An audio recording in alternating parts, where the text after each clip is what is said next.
Hello friends, मैं पवन कुमार आपके अपने YouTube channel smart study with Pawan में आपका हार्दिक स्वागत करता हूं। आज हमारी गणित की क्लास है जिसका हमारा आज का टॉपिक है स्थानीय मान व वास्तविक मान रहेगा और हमारा रहेगा विभाजकता के नियम। बात करते हैं स्थानीय मान व वास्तविक मान। स्थानीय मान किसे कहते हैं? स्थानीय मान जैसे मान लीजिए किसी संख्या का जो अंकों के स्थान का मान जो होता है वो हमारा स्थानीय मान कहलाता है। जैसे कि मान लीजिए 4302 है, ठीक है, या 4382 है, ठीक है। तो 4382 है तो इस संख्या में जो पहला स्थान जो है वो हमारा इकाई का कहलाता है। इकाई का अर्थ होता है एक, और जो दूसरा स्थान कहलाता है हमारा दहाई का कहलाता है, जिसको हम लोग 10 से डिनोट करते हैं। और जो तीसरा स्थान हमारा कहलाता है वो हमारा सैकड़ा होता है, जिसको हम 100 से व्यक्त करते हैं। और चौथा स्थान जो हमारा होता है वो 1000 का होता है, जिसको हम लोग 1000 कहते हैं। तो इकाई, दहाई, सैकड़ा, 1000 जिस तरीके से कहते आते हैं उसी तरह बढ़ते रहता है। अब बात करते हैं इकाई का मतलब एक होता है। इकाई के मतलब एक होता है तो इकाई के स्थान पे जो अंक होगा उसका गुणा हो जाता है इकाई से। तो 1 का गुणा जब 2 से हुआ तो हमारा क्या हो जाता है, 2 आ जाता है। यानी 2 का स्थानीय मान जो होगा हमारा 2 होगा। हमेशा ही किसी भी संख्या का जो पहला अंक का स्थानीय मान होता है वो वही अंक बन जाता है, मतलब सेम अंक ही बन जाता है, सेम अंक ही उसका स्थानीय मान रहता है। जैसे मान लीजिए 43282, इस संख्या का जो स्थानीय मान, पहली संख्या का जो स्थानीय मान होगा वो हमेशा 2 ही होगा। जैसे मान लीजिए कोई और संख्या भी है 3 4 5 6 8, इसमें इस संख्या में अगर 8 का स्थानीय मान पूछ लिया जाए तो 8 पहले स्थान पे है तो इसका स्थानीय मान हमेशा 8 ही रहेगा, क्योंकि ये इकाई के स्थान पर आता है। तो उसी तरीके से अब हम इसको आगे बढ़ते हैं, कंटिन्यू करते हैं। तो सेकंड जो स्थान हमारा आता है दहाई का आता है, और दहाई के स्थान पे हमारा दहाई को हम लोग 10 कहते हैं, और दहाई के स्थान पे हमारा अंक है 8। तो 10 में 8 का गुणा कर देंगे तो हमारा हो जाएगा दहाई में 10, 8 का जो स्थानीय मान निकल के आएगा 10 में 8 का गुणा करेंगे तो हमारा 80 निकल के आएगा। उसी तरीके से 3 किस स्थान पे, इकाई, दहाई, सैकड़े पे है, तो सैकड़े का मतलब 100 होता है। अब सैकड़े में 3 का गुणा करेंगे, मतलब स्थान पे जो अंक होता है उससे गुणा करते हैं। तो सैकड़े में 3 यानी 100 में 3 का गुणा किए तो हमारा आ गया 300। इसी तरीके से आगे बढ़ते हैं तो हमारा आता है इकाई, दहाई, सैकड़ा, 1000। 1000 के स्थान पे हमारा क्या अंक आता है 4, और 1000 को हम लोग 1000 ही कहते हैं। तो 1000 से 4 का गुणा होगा तो हमारा होगा 4000। तो इस तरीके से स्थानीय मान निकाला जाता है। अब जैसे मान लीजिए कोई सवाल पूछा गया हो एग्ज़ाम में कि 7 8 3 2 4, ये संख्या है, इस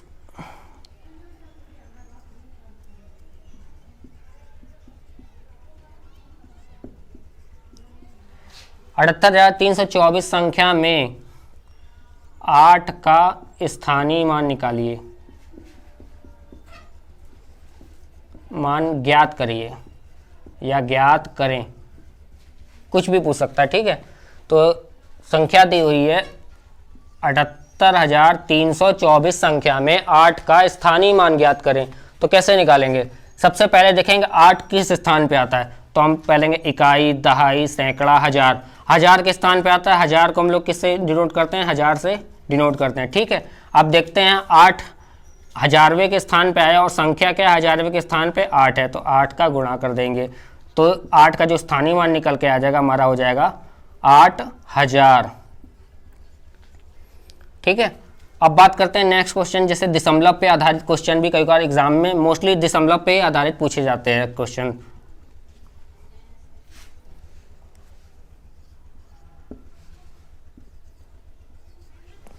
दिया है 32.824 संख्या में 8 का स्थानीय मान ज्ञात करें। तो 32.824 संख्या में 8 का स्थानीय मान ज्ञात करें। तो इसको निकालने का सबसे अच्छा तरीका है दशमलव के जो राइट हैंड की जो संख्याएं होती हैं, यानी दशमलव के दाहिने तरफ की जो संख्याएं नहीं, अंक जो होते हैं उनको हम 10वां, 100वां, 1000वां इस तरीके से मान करते हैं। तो 10वां का मतलब होता है 1/10, 1000वां का मतलब होता है 1/1000, और 100वां का मतलब होता है 1/100। तो इस तरीके से बढ़ता जाता है। पहले आता है 10वां, 100वां, 1000वां, 10,000वां, लाखवां। तो इस तरीके से 1 बटे के हिसाब से बढ़ते चले जाते हैं।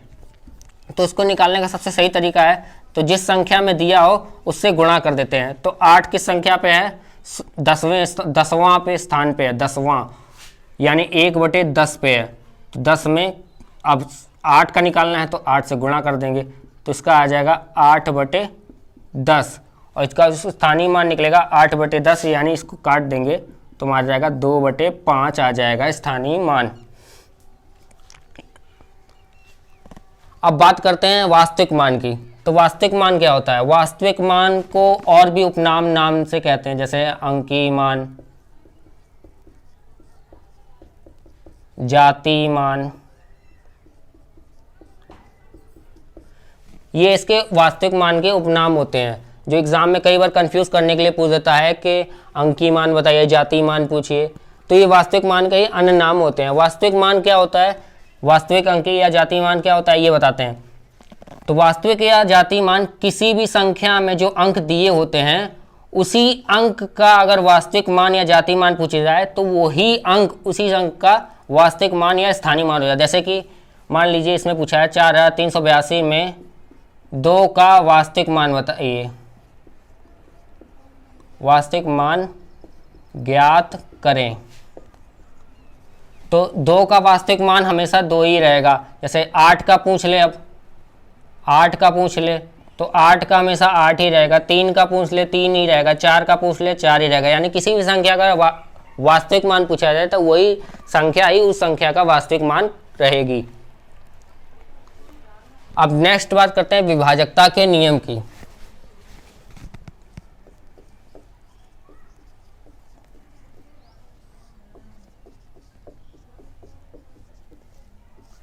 विभाजकता के नियम पे आधारित हमारे काफी क्वेश्चंस पूछे जाते हैं।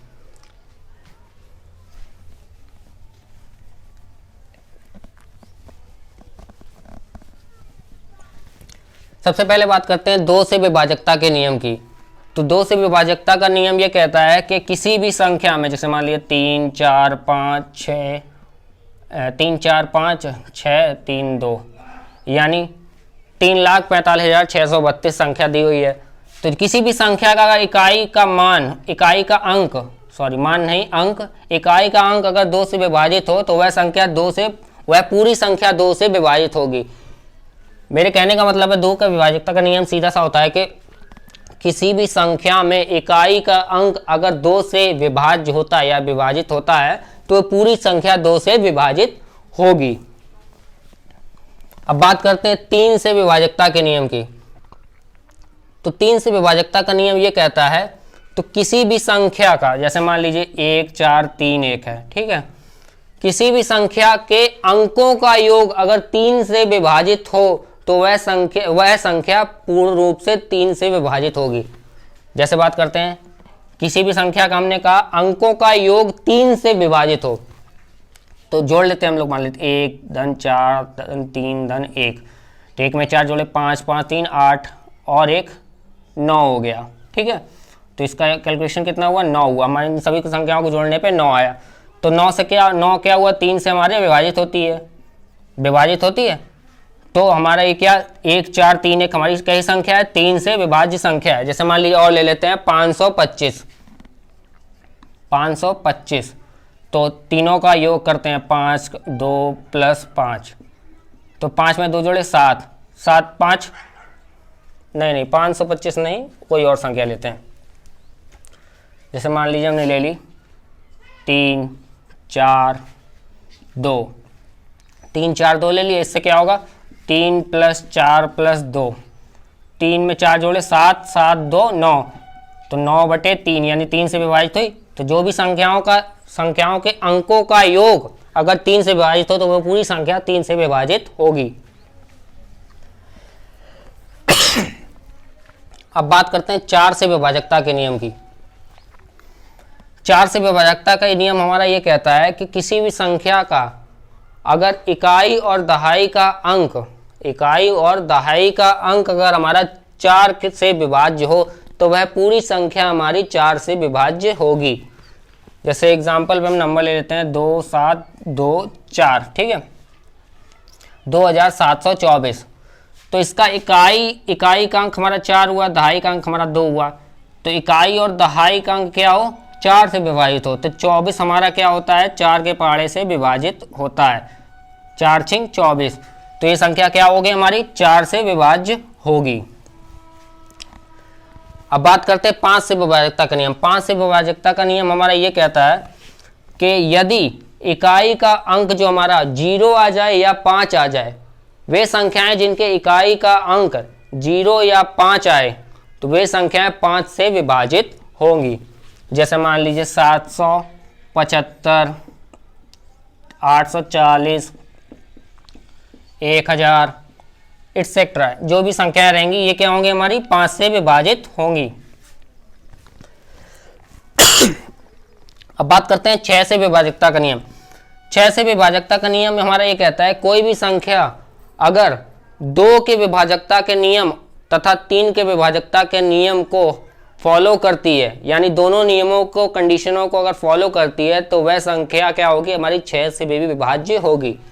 जैसे कि हम समझाने के लिए लेते हैं 96 अंक, तो हमने कहा 2 से विभाज्य हो और 3 से विभाज्य होगी तभी वो संख्या क्या होगी, 6 से विभाज्य होगी। तो 2 से विभाज्य, देखिए पहले 2 के विभाजकता का नियम क्या कहता है कि इकाई का जो अंक होना चाहिए वो क्या हो, 2 से विभाज्य हो। तो यहाँ 6 लिखा है, 96 में इकाई का अंक हमारा 6 है, तो ये 2 से विभाज्य है, यानी ये पहली कंडीशन हमारी फॉलो कर रहा है कि ये 2 से विभाज्य हो रही है। अब बात करते हैं दूसरी कंडीशन की कि 3 से भी विभाज्य हो। 3 से विभाज्य करने के लिए क्या करते हैं, अंकों का योग करते हैं। तो 9 और 6 का योग किए, 9 6 कितना हुआ, 12 आया। तो 12 हमारा क्या हुआ, 3 के पहाड़े से विभाजित होता है, यानी 3 से विभाज्य होता है। तो जो सॉरी मिस्टेक हो गई, 9 6 15 होता है, 9 6 15 आया हमारा, 9 6 15, तो 3 से विभाज्य होगा, 3 5 15 होता है हमारा, ठीक है। तो ये विभाज्य हो गया, यानी हमारी पहली कंडीशन भी फॉलो कर दी कि 2 से भी विभाज्य हुआ और 3 से भी। अगर कोई संख्या 2 से भी विभाज्य होगी और 3 से भी, तो हमारी 6 के विभाजकता को नियम फॉलो करेगी, वह संख्या 6 से भी विभाज्य होगी। अब बात करते हैं 7 के विभाजकता का नियम कि 7 से आखिर क्या विभाज्य होता है। जैसे 7 के विभाजकता का नियम यह कहता है कि किसी अंक की बारंबारता आए, किसी संख्या में किसी अंक की बारंबारता आए, यानी एक अंक की बारंबारता 6 बार अगर आ जाए, जैसे कि है 5 बार 6 लिखा है, तो किसी अंक की अगर बारंबारता अगर 6 बार आए कंटिन्यू किसी संख्या में, तो वह संख्या क्या होगी हमारी, 7 से विभाज्य होगी। अगर किसी संख्या में 2 अंकों की पुनरावृत्ति हो रही हो, 2 अंकों की 3 या 3 से ज्यादा पुनरावृत्ति हो रही होगी, तो भी वह 7 से विभाज्य होगी, 13 से भी विभाज्य होगी और 37 से भी और 1001 से भी विभाज्य होगी। अब बात करते हैं 8 के विभाजकता का नियम। 8 का हमारा विभाजकता का नियम यह कहता है कि किसी संख्या का इकाई, दहाई और सैकड़ा, यानी इकाई, दहाई, सैकड़ा के जो स्थान के जो अंक हैं वो अगर 8 से विभाजित होंगे तो वह पूरी संख्या क्या होगी, 8 से विभाज्य होगी। जैसे कि हम एक संख्या ले रहे हैं 95,488, तो हमने 8 के विभाजकता का नियम क्या क्या कि कोई संख्या अगर, किसी संख्या का अगर इकाई, दहाई, सैकड़ा का स्थान अगर 8 से विभाज्य होगा तो वह पूरी संख्या 8 से विभाज्य होगी। तो इकाई, दहाई, सैकड़ा, ये 3 हमने ले लिया अंक। अब इनको भाग देते हैं अगर कितने से, 8 से। 8 से बोला है तो 8 से भाग देंगे तो 8 छिंग 48 होता है, 8 एकम 8, तो ये विभाज्य हो रहा है। तो ये अगर ये इससे विभाज्य हो रहा है तो यानी पूरी संख्या ये भी हमारी क्या होगी, 8 से विभाज्य होगी। अब बात करते हैं 9 के विभाजकता का नियम या 9 से विभाजकता का नियम। तो 9 से विभाजकता का नियम हमारा ये कहता है कि किसी भी संख्या के अंकों का योग अगर 9 से विभाज्य हो जाए तो वह संख्या क्या होगी हमारे, 9 से विभाज्य होगी। जैसे बात करते हैं कोई संख्या हमने ली 468, ठीक है, 400 हमने 68 ली, तो इनके अंकों का योग करते हैं। तो 4 + 6 + 8, 4 6 10 हुआ, 10 में 8 जोड़े 18 हुआ, 18/2, यानी 9 से कट रहा है ये, तो 9 से विभाज्य हो रहा है। तो हमने क्या करता, 9 से विभाजकता का नियम ये कहता है कि किसी भी संख्या के अंकों का योग अगर 9 से विभाज्य हो तो वो पूरी संख्या विभाज्य होगी। तो ये हमारा फॉलो कर रहा है इस नियम को। अब बात करते हैं 10 के विभाजकता का। 10 का विभाजकता का नियम बहुत ही आसान होता है कि इकाई के अंक में अगर 0 आ जाए तो वह पूरी संख्या क्या होगी, हमारी 10 के विभाजकता के नियम को फॉलो करेगी। अब बात करते हैं 11 के विभाजकता के नियम। 11 का विभाजकता का नियम भी हमारा एक कहता है कि किसी भी संख्या के सम और विषम अंकों के स्थानों का अंतर या तो 0 आ जाए या तो 11 आ जाए तो वो 11 से विभाज्य होगी। जैसे समझाने के लिए आपको बताता हूँ, 9, 3, 2, 7, 8, 9 ये हमने संख्या ली है। अब बात करते हैं सम स्थान और विषम स्थान। बहुत से बच्चों को ये नहीं मालूम होता है कि सम स्थान क्या होता है, विषम स्थान क्या होता है। तो किसी भी संख्या का राइट हैंड से जो पहला स्थान होता है हमारा हमेशा विषम स्थान होता है। पहला हुआ, तीसरा हुआ, पांचवा हुआ, ये हमारे विषम स्थान। जैसे पहला, तीसरा, पांचवा ये हमारे क्या होते हैं, विषम अंक होते हैं। उसी तरीके से हमने इनको स्थानों में लिया है। अब बात करते हैं सम क्या होता है। सम हमारा चालू होता है दूसरा स्थान, चौथा स्थान और छठा स्थान, तो ये हमारे सम स्थान हुए। तो मैंने ये कहा था 11 के विभाजकता का नियम कहता है किसी संख्या में संख्या के सम अंकों का योग और विषम अंकों का योग का अंतर अगर हमारा 11 से विभाज्य हो या अंतर 11 आए या तो 0 आए तो हमारे क्या होंगे, 11 से विभाज्य होंगी। तो इनके सम और विषम का अंतर निकाल लेते योग करके। तो 3 + 7 + 9, 9 + 2 + 8, 9 2 11, 11 8 19, 3 और 7 10, 10 और 9 19। अब बताइए इनका जो अंतर आया वो हमारा 0 आया। तो हमारी कंडीशन क्या कहती थी, या तो 0 आ जाए सम और विषम के योगों का अंतर, या तो क्या आ जाए 11 आ जाए घटाने पे। ठीक है, तो ये हमारे फॉलो करते हैं दोनों नियम। ठीक,